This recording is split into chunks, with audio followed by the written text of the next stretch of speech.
नमस्कार दोस्तों, my self Seema Singh. I hope आप सब बढ़िया होंगे।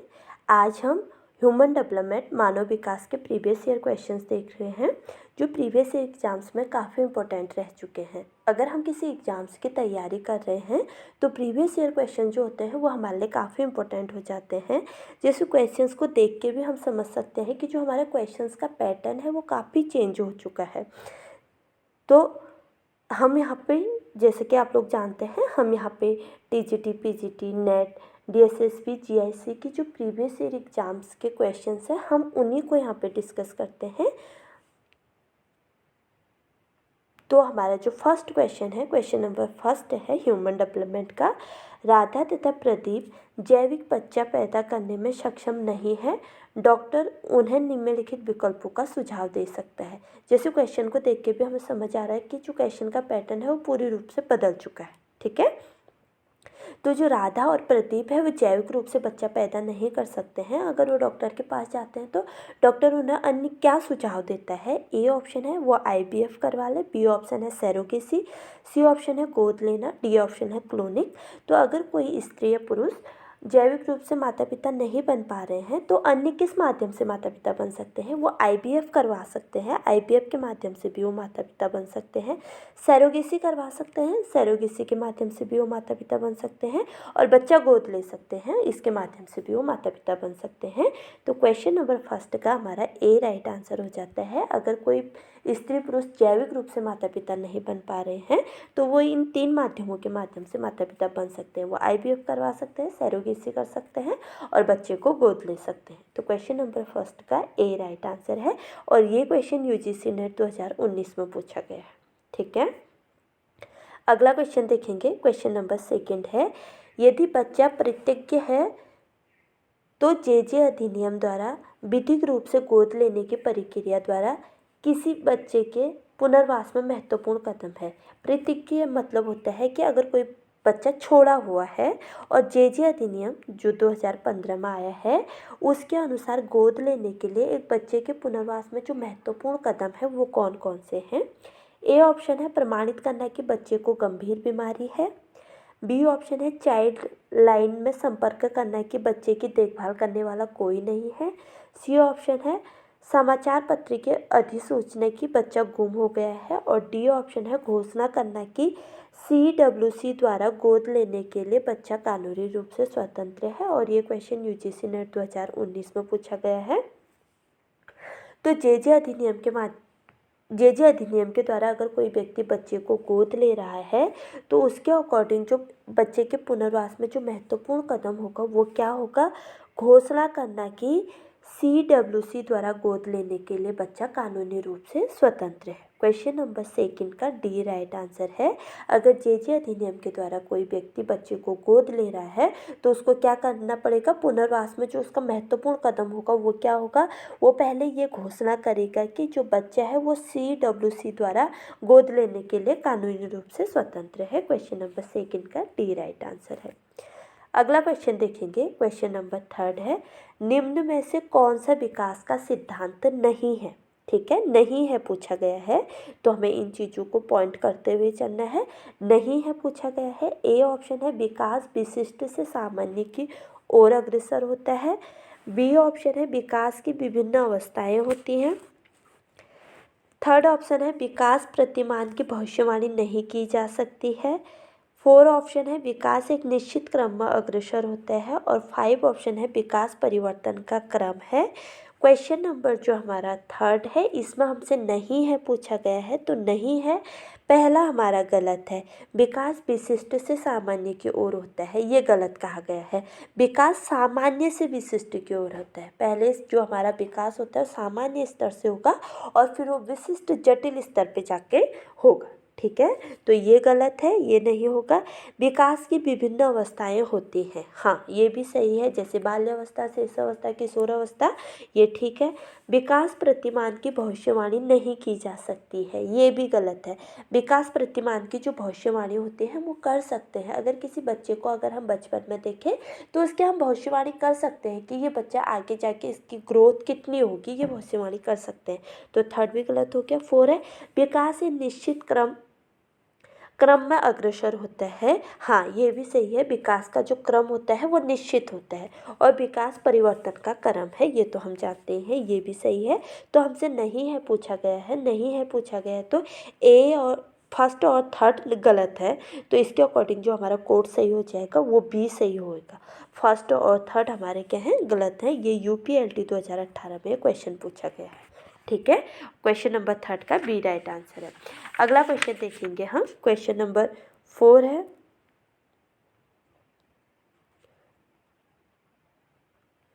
सूची फर्स्ट में दिए गए संगठनों को सूची सेकंड में दिए गए कार्य के उनके क्षेत्रों के साथ सम्मिलित कीजिए।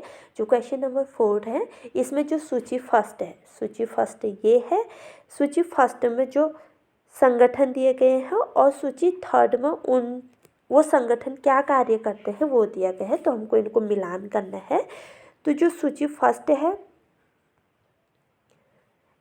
NHRC फर्स्ट ऑप्शन है, बी ऑप्शन है NCPCR, सी ऑप्शन है CARA और डी ऑप्शन है NIPCCT।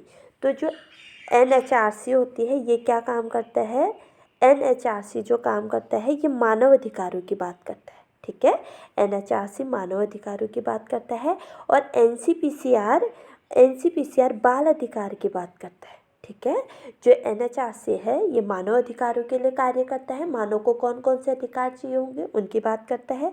NCPCR बाल अधिकारों की बात करता है और जो कार्य है CARA ये दत्तक ग्रहण के क्षेत्र में कार्य करता है। अगर कोई व्यक्ति बच्चा गोद ले रहा है तो वो CARA से क्या करेगा, अनुमति लेगा, तभी जाके वो बच्चा गोद ले सकता है। और फिर है NIPCCD, ये किसके क्षेत्र में कार्य करता है, ये प्रशिक्षण एवं प्रलेखन के क्षेत्र में कार्य करता है।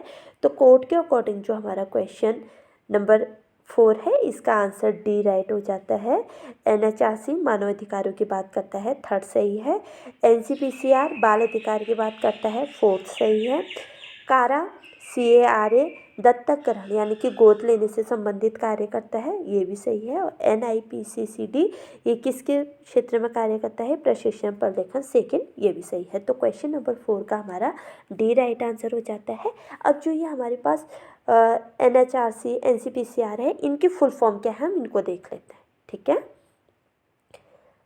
जो NHRC है इसका फुल फॉर्म क्या है, national human right commission India, इसको हम हिंदी में बोलते हैं राष्ट्रीय मानव अधिकार आयोग।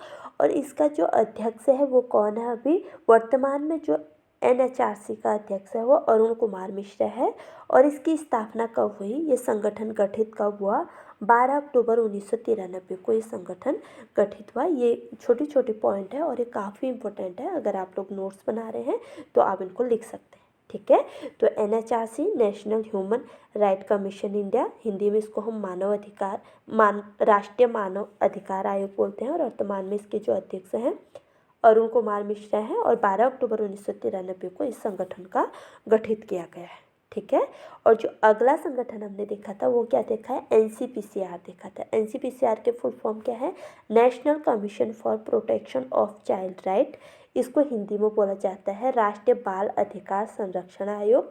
और अभी वर्तमान में जो इसके अध्यक्ष हैं वो श्री प्रियांक कानुंगो हैं। ठीक है, NCPCR के जो अध्यक्ष हैं वो कौन है, श्री प्रियांक कानुंगो हैं और ये बाल अधिकार के क्षेत्र में काम करते हैं। ये बच्चों से संबंधित, जो बच्चे होते हैं बाल अधिकारों से संबंधित कार्य करते हैं। और NCPCR की जो स्थापना हुई थी 2007 में हुई थी। ठीक है, अगली संस्था जो हमने देखी थी, अगली संस्था क्या देखी थी, कारा देखी थी। कारा की फुल फॉर्म क्या है, CARA की फुल फॉर्म क्या है, central adaptation resource authority, Hindi में इसको हम बोलते हैं केंद्रीय दत्तक ग्रहण संस्थान प्राधिकरण। ये गोद लेने से संबंधित, बच्चे को अडॉप्ट करने से संबंधित कार्य करता है। और भारत सरकार द्वारा इसको समर्थित कब किया गया, भारत सरकार द्वारा इसको समर्थित 2003 में किया गया है। ठीक है, जो अगर कोई दत्तक ग्रहण है, कोई अडॉप्ट कर रहा है बच्चे को, तो उसके लिए उसको क्या करना पड़ेगा, कारा से अनुमति लेनी पड़ेगी। कारा के जो भी नियम होंगे उन नियमों को फॉलो करते हुए वो तब बच्चा गोद ले सकता है। और भारत सरकार ने इसको कब समर्थित किया, 2003 में समर्थित किया।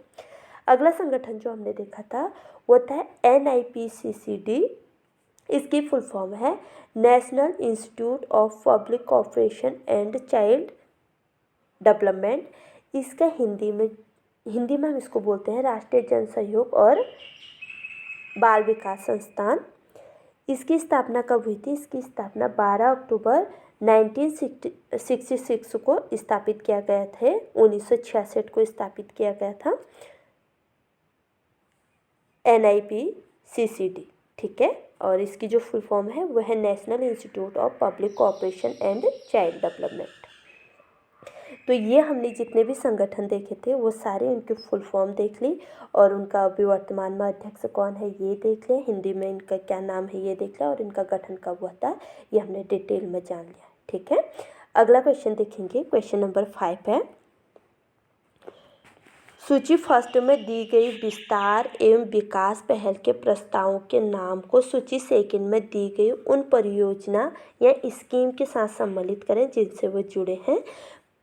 सूची जो फर्स्ट है उनमें कुछ नाम दिए गए हैं और सूची सेकंड में उन्होंने कौन कौन सी परियोजनाएं या स्कीम को सम्मिलित किया या उनमें महत्वपूर्ण भूमिका दी गई उनका नाम दिया गया, वो योजनाओं का नाम दिया गया है।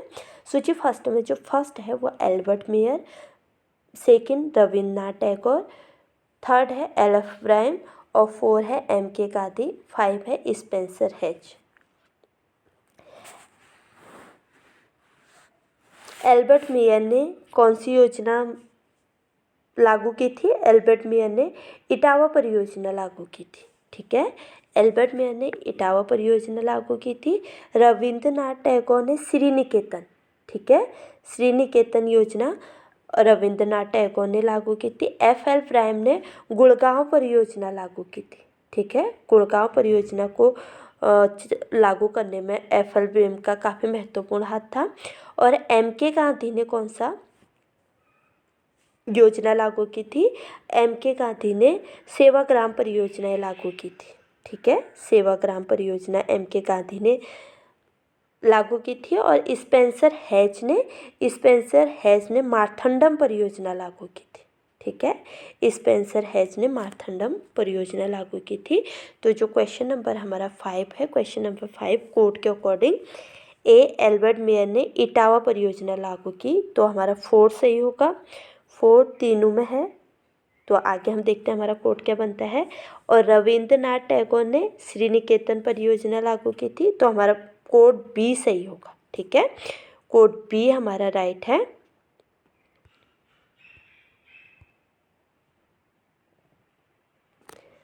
एल्बर्ट मेयर ने इटावा परियोजना लागू की थी, रविंद्रनाथ टैगोर ने श्रीनिकेतन परियोजना लागू की थी, FL ब्रायम ने गुड़गांव परियोजना लागू की थी और MK गांधी ने सेवाग्राम परियोजना लागू की थी और स्पेंसर हेज ने मार्थंडम परियोजना की लागू की थी। और ये UGC नेट 2018 में क्वेश्चन पूछा गया और क्वेश्चन नंबर 5 का B राइट आंसर है, ठीक है। अगला क्वेश्चन देखेंगे, क्वेश्चन नंबर 6 है।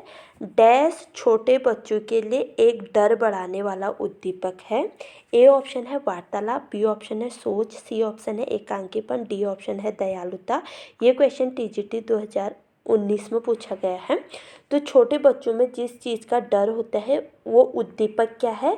एकांकीपन। अगर हम छोटे बच्चों को अकेले में छोड़ते हैं तो छोटे बच्चे डरने लगते हैं, वो रोते हैं, तो इसका उनमें डर होता है। वार्तालाप से उनको कोई डर नहीं होता है, सोच दयालुता इससे भी उनको कोई डर नहीं होता है। उनको डर होता है जो छोटे बच्चों को, वो किसका होता है? एकांकीपन, अकेलेपन से उनको डर होता है, ठीक है। क्वेश्चन नंबर 6 का C राइट आंसर है।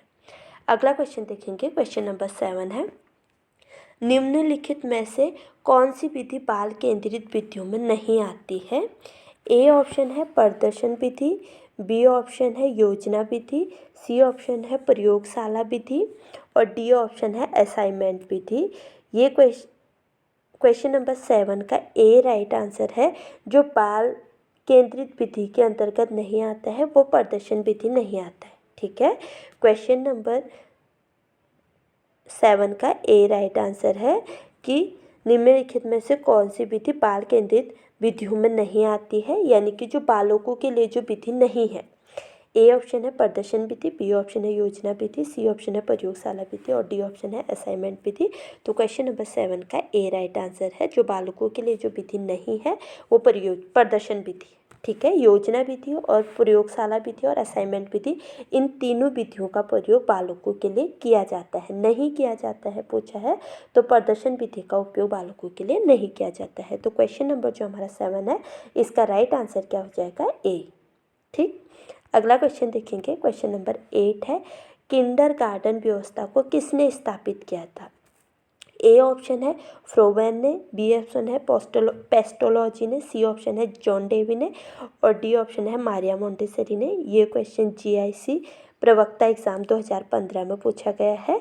तो जो किंडरगार्टन व्यवस्था है इसको जो स्थापित किया था वो किसने किया था, फ्रोबेन ने किया था। ठीक है, क्वेश्चन नंबर 8 का ए राइट आंसर है। किंडरगार्टन विधि को फ्रोबेन ने स्थापित किया था। अगला क्वेश्चन देखेंगे। क्वेश्चन नंबर 9 है संस्थाएं जो 2 से कम उम्र के बच्चों के संरक्षणता व देखभाल करते हैं उन्हें कहते हैं। जो ऐसी कौन सी संस्थाएं हैं जो 2 साल से कम उम्र के बच्चों का क्या करती है, संरक्षण व देखभाल करती है, उसको हम क्या कहते हैं। ए ऑप्शन है क्रैच बोलते हैं, बी ऑप्शन है बालवाड़ी बोलते हैं, सी ऑप्शन है शिशु स्कूल बोलते हैं और डी ऑप्शन है रिमांड घर बोलते हैं।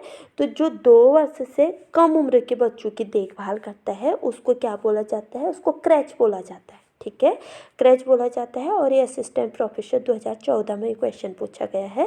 क्वेश्चन नंबर 9 का ए राइट आंसर है। 2 वर्ष से कम, 2 या 2.5 वर्ष से कम उम्र के बच्चों का जो संरक्षण करता है उसे हम क्रैच कहते हैं। अब क्रैच होता क्या है हम इसके बारे में जान लेते हैं। क्रैच क्या है, क्रैच यह संस्थाएं सरकार द्वारा चलाई गई योजनाएं हैं। जो क्रैच होते हैं सरकार ने चलाए हैं। इसमें गरीब माँ बाप अपनी रोजी रोटी कमाने के लिए घर से बाहर जाते हैं और वह अपने बच्चों को घर के बजाय इन संस्थाओं में छोड़ देते हैं तथा फिर शाम को ले जाते हैं। जो क्रैच होता है, क्रैच क्या होता है, इनको भारत सरकार ने लागू किया। इसमें जो माता पिता होते हैं वो दोनों वर्किंग होते हैं, दोनों काम कर रहे होते हैं। आजकल जैसे माता पिता दोनों कंपनी में जॉब कर रहे हैं या कहीं पे भी जॉब कर रहे हैं तो वो क्या करते हैं, अपने बच्चों को अपने जॉब में तो साथ में ले जा नहीं सकते हैं। तो इसलिए सरकार ने क्या किया कि उन माता पिताओं के लिए ऐसी कुछ संस्थाएं बना दी, क्रैच को बना दिया, ताकि माता पिता क्या करें, वो उनके वर्किंग एरिया के आसपास ही वो क्रैच होता है। क्रैच जो होता है माता पिता के वर्किंग एरिया के आसपास होता है और वहाँ पे वो अपने बच्चों को छोड़ के जाते हैं और जब वो छुट्टी से घर जाते हैं तब अपने बच्चों को लेते हुए जाते हैं। तो इसीलिए इसी चीज़ को ध्यान में रखते हुए माता पिता ने क्या किया, सरकार ने क्या किया, क्रैच की स्थापना कर दी। तो पहले तो ये गरीब माता पिताओं के लिए किया जाता था, ठीक है, जो गरीब माता पिता हैं उनके लिए क्रैच को बनाया गया। लेकिन आज महिला और पुरुष दोनों वर्क कर रहे हैं, दोनों काम करते हैं, दोनों जॉब पे होते हैं। तो इस वजह से ये आजकल ज़्यादा प्रचलन में है क्रैच, क्योंकि इसमें माता पिता अपने बच्चे को वहाँ पे छोड़ के जाते हैं और जब वो अपने ऑफिस से घर लौटे होते हैं या अपने काम से घर लौट रहे होते हैं तो अपने बच्चों को अपने साथ घर ले जाते हैं। ठीक है, क्रैच में क्या किया जाता है, क्रैच 1 से 3 वर्ष के शिशु की देखभाल के लिए एक सार्वजनिक संस्थान है। यहाँ पे हर कोई अपने बच्चे को रख सकता है, यहाँ पे जाति ऐसा कुछ ये चीज़ नहीं होता है। तो ये 1 से 3 वर्ष के शिशु की देखभाल के लिए सार्वजनिक संस्थान है। यहाँ शिशु के पालन पोषण की व्यवस्था की जाती है।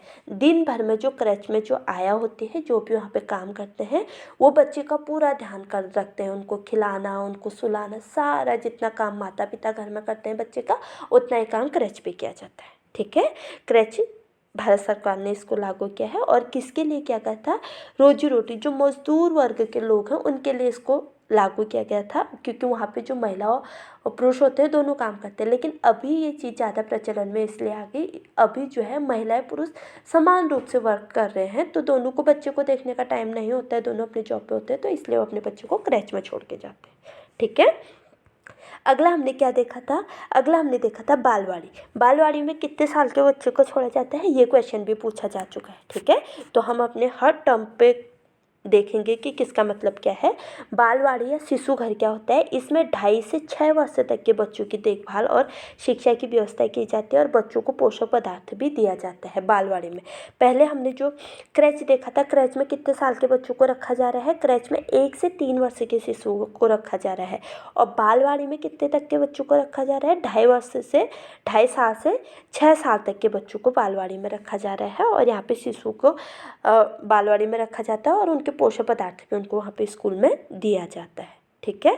फिर हमने देखा था रिमांड घर। रिमांड घर क्या होता है, इसको सुधार गृह भी कहते हैं। जो रिमांड घर है इसको सुधार गृह भी कहते हैं। क्यों कहते हैं, जो आपराधिक बालक होते हैं, नाबालिग बालिग होते हैं और वो किसी तरह का अपराध कर देते हैं तो उनको रिमांड घर भेजा जाता है। रिमांड घर में कितने वर्ष तक के बालक रहते हैं, 12 से 18 वर्ष तक के किशोरों को इसमें रखा जाता है। ठीक है। 12 से 18 वर्ष के जो किशोर हैं, अगर उन्होंने कोई अपराध कर दिया तो उनको वहाँ पर रिमांड घर यानी कि सुधार गृह में रखा जाता है। जैसे किसी बालक ने चोरी कर दी, कोई बड़ी चोरी कर दी, कोई रेप कर दिए 12 से 18 साल की उम्र में किसी बच्चे ने, तो उनको क्या किया जाएगा, सुधार गृह यानी कि रिमांड घर में भेजा जाता है। ठीक है। तो हमने तीनों टर्म्स को देख लिया जो हमारा क्वेश्चंस था। क्वेश्चन ये असिस्टेंट प्रोफेसर 2014 में पूछा था। इसमें क्रैच, बालवाड़ी, शिशु घर, रिमांड घर क्या होता है ये हम जान चुके हैं। ठीक है। क्रैच में हमें पता है कि 1 से 3 वर्ष तक के बच्चों को रखा जाता है और बालवाड़ी में 2.5 से 6 वर्ष तक के बच्चों को रखा जाता है और रिमांड घर या सुधार घर में 12 से 18 वर्ष तक के बच्चों को रखा जाता है। ठीक है। अगला क्वेश्चन देखेंगे हम। क्वेश्चन नंबर 10 है, language and thought of child किसके द्वारा लिखी गई पुस्तक है। क्वेश्चन नंबर जो 10 है वो है language and thought of child किसके द्वारा लिखी गई पुस्तक है। ए ऑप्शन है टाइटमैन के द्वारा, बी ऑप्शन है पियाजे के द्वारा, सी ऑप्शन है डार्विन के द्वारा और डी ऑप्शन है पियर के द्वारा। ये पीजीटी 2013 में क्वेश्चन पूछा गया है। तो क्वेश्चन नंबर 10 का बी राइट आंसर है। जो language and thought of child पुस्तक है वो किसने लिखी, पियाजे ने लिखी। और इसके अतिरिक्त पियाजे के और कौन कौन सी पुस्तकें हम उनके बारे में भी देख लेते हैं। क्वेश्चन नंबर 10 का बी राइट आंसर है। Language and thought of child पुस्तक किसने लिखी, पियाजे ने लिखी। इसके अतिरिक्त पियाजे के और कौन कौन सी पुस्तक हैं, प्रसिद्ध मनोवैज्ञानिक, हमें पता है पियाजे थ्योरी हम पढ़ते हैं। प्रसिद्ध मनोवैज्ञानिक जीन पियाजे महोदय ने वर्ष 1923 में the language and thought of child नामक पुस्तक का प्रकाशन किया। ये क्वेश्चन भी पूछा गया है कि language and thought of child नामक पुस्तक कब लिखी गई, 1923 में लिखी गई। किसने लिखी, जीन पियाजे ने लिखी। कौन सी पुस्तक लिखी, the language and thought and child. इसके अतिरिक्त उनकी जो अन्य पुस्तकें हैं वो कौन कौन सी हैं, the psychology of the child, ये उन्होंने 1950 में लिखी। द साइकोलॉजी ऑफ इंटेलिजेंस 1947 में लिखी पियाजे ने। The origin of intelligence in child 1936 में लिखी पियाजे ने। और जो 4th बुक है उनकी the moral judgment of the child, ये 1932 में लिखी। ये स्लाइड पे काफ़ी इंपॉर्टेंट है, आप इसके भी नोट्स लिख सकते हैं। पियाजे की the language and thought of child नामक बुक के अतिरिक्त और कितने बुक हैं और कौन से सन में उन्होंने लिखी, ये भी काफ़ी इंपॉर्टेंट है। तो अगर आपको मेरी वीडियो पसंद आती है तो प्लीज़ लाइक, शेयर, कमेंट और सब्सक्राइब करना ना भूलें। मिलते हैं अपने अगले वीडियो में, तब तक के लिए बाय। प्लीज़ सब्सक्राइब कीजिए मेरे चैनल।